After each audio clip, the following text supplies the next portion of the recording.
अस्सलाम वालेकुम। मैं तमाम ही लोगों से मुखातिब हूँ। गुज़िश्ता वीडियो में हमने देखा एराब यानी हरकत जो नौ थे जेर जबर पेश वगैरह। अब है रुमूज़ औक़ाफ, ये भी दरअसल एराब है, लेकिन एराब और रुमूज़ औक़ाफ में फर्क ये है कि एराब किसी हर्फ या लफ्ज के लिए इस्तेमाल हुए थे, जैसे रेज़बर्रा या गन्ना में नून के ऊपर तजदीद लफ्ज में तजदीद इस्तेमाल हुआ था। यहां पर रुमूज़ औक़ाफ है जो जुमले के लिए इस्तेमाल होंगे, जुमले के दरमियान में या जुमले के कदम पर या जुमले के शुरू में इसका इस्तेमाल होगा। यह है 5 रुमूज़ औक़ाफ में 5। गुज़िश्ता वीडियो में हमने एराब 9 देखे, अब रुमूज़ औक़ाफ में 5। यह भी एक किस्म के एराब है, लेकिन फर्क यह है कि वो लफ्ज और हर्फ के लिए था, ये जुमले के लिए है। मिसाल के तौर पे कोई जुमला खत्म होता है तो वो सवाल है या जवाब है, उसको अलामत से जाहिर किया जाएगा।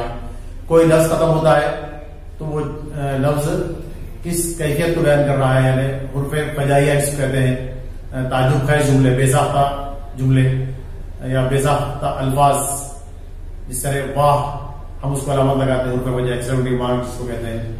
इस तरह हम खौस लगाते हैं और सक्ता लगाते हैं। तो ये देखिए क्या है, देखिए सबसे पहले है डाट या इस तरह डैश, इसको कहते हैं खत्मा।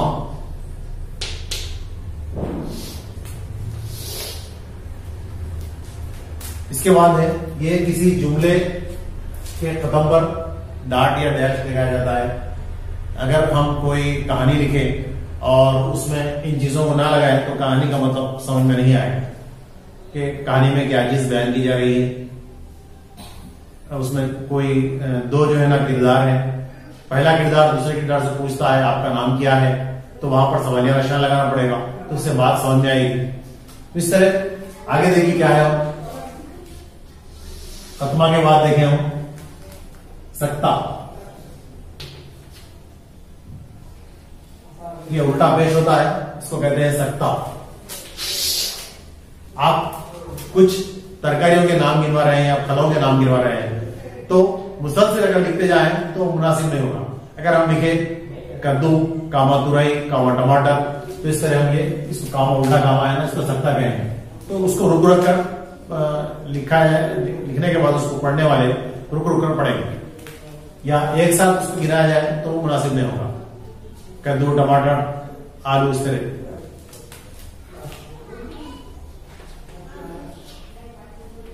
कद्दू, कामा, आलू, इस तरह दो अल्फाज एक अलग अलग गिनवाने के लिए यहाँ पर उल्टा कामा लगाया जाता है। यहाँ पर थोड़ा ठहर कर पढ़ते हैं, सक्ता तारी होता है। कद्दू, आलू, टमाटर, इस तरह सक्ता देकर इसको पढ़ा जाता है। खत्मा, कोई लफ्ज यहाँ पर खत्म हुआ, इस तरह लिखेंगे हम मेरा नाम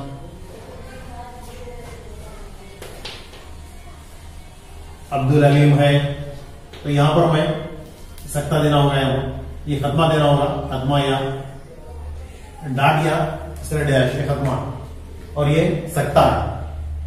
आप कुछ लोगों के नाम गिनवा रहे, अहमद, जावेद, अकबर, सर अहमद, जावेद, अकबर, सर नाम गिनवा रहे हैं, तो ठहर कर उसको जो है ना पढ़ा जाएगा और यहाँ पर लिखने में सक्ता लगाया जाएगा। आगे देखिए सवालिया निशान, ये किसी सवालिया जुमले को लगाया जाता है। आपका नाम क्या है, आप कौन सी जमात में पढ़ते हैं, वो क्या है, हम कहां जा रहे हैं, ये सवाल है। इस पर हम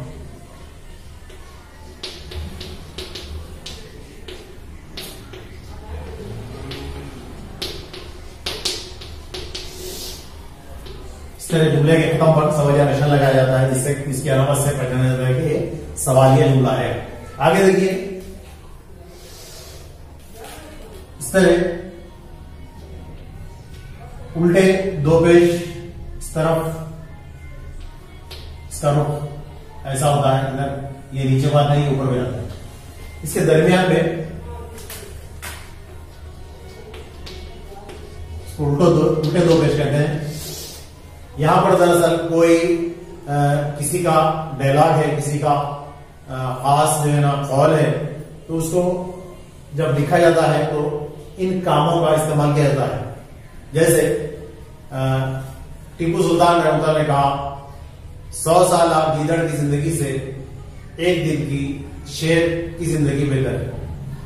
तो इस तरह के जुमले को जब लिखा जाएगा तो मैं थोड़ा सा यहां पर लिखता हूं 100 साल। ये जुमला खत्म हुआ यहां पर, तो यहां खत्म होने के बाद बेहतर है जब खत्म हो रहा, शेर की एक दिन की जिंदगी बेहतर है, यहां पर कि कामा से दिखाया जाएगा। यहां 2 कामा इस तरह लगाए और ये 2 कामा इस तरह लगाए। तो इस तरह किसी के खास कौल को 2 कामास में पेश किया जाता है। इसके बाद है कौस।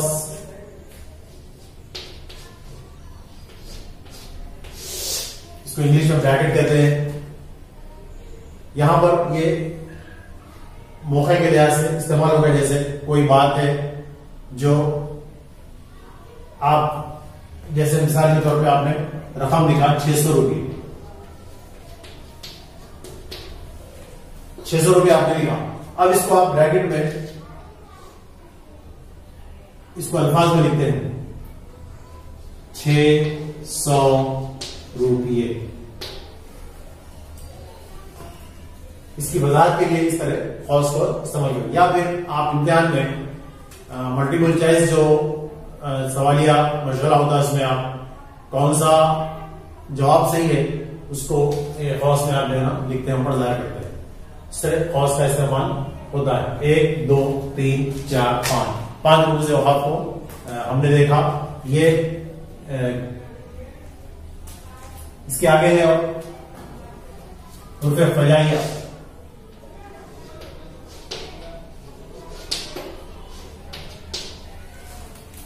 सवाल और जवाब को हमने अलग यहां पर पेश किया है, इसलिए इसको 6 होंगे। 1 2 3 4 5 6। हुर्फ फजाइया ये इस तरह अलामत होती है। जिस तरह कोई बेसाख्ता लफ्ज या बेसाख्ता जुमला अदा हो जाता है उसको हुर्फ फजाइया कहते हैं, और ये हुर्फ फजाइया की अलामत इंग्लिश में एक्सक्लेमेटरी मार्क कहते हैं इसको। जैसे वाह,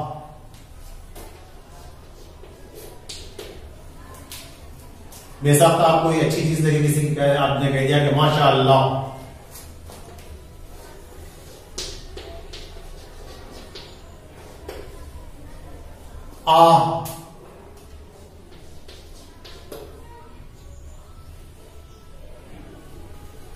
किसी तकलीफ पर आपने कह दिया तो यहां पर ये फिर फजाइया लगाया जाता है। इस तरह से ये निशान, इसको देखकर हम समझते हैं कि ये बेसाख्ता जुमला, ये किसी जुमले या लफ्ज के आगे इस तरह लगाया जाता है।